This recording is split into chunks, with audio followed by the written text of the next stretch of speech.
Hello, my name is Dan. In 2008, I was diagnosed with bipolar 1 disorder after returning from a 16-month deployment to Iraq. At the time I was diagnosed, I had acted very erratically and it gave cause for concern. The men in my unit brought me to the inpatient psychiatric facility at our base where the doctors made their determination and I was given medication to combat the disorder. The first medications I was given worked for a little while and then they didn't anymore. So I was hospitalized again. I was eventually placed on lithium, which is what I take to this day. It's one of the oldest treatments for bipolar disorder and it's one of the most effective.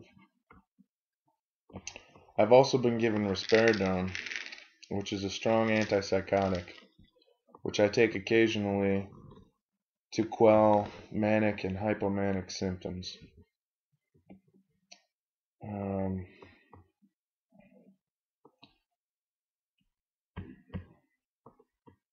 When I was first diagnosed with bipolar, it was a very big blow because it meant that I had to leave the military, and that's definitely not what I wanted to do.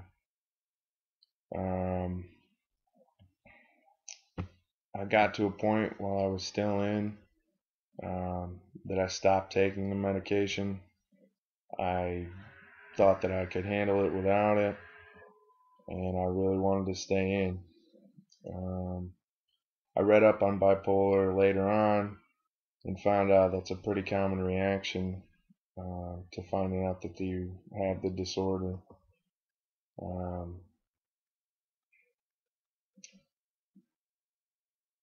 Day-to-day life isn't that bad, but you need a good support system around you.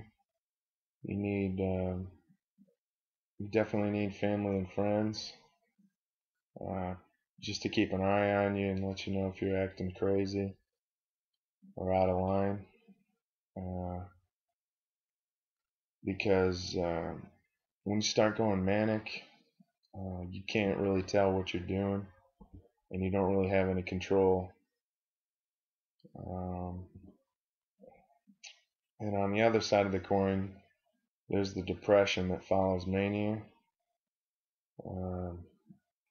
And if you don't have support for that, it can be really dangerous.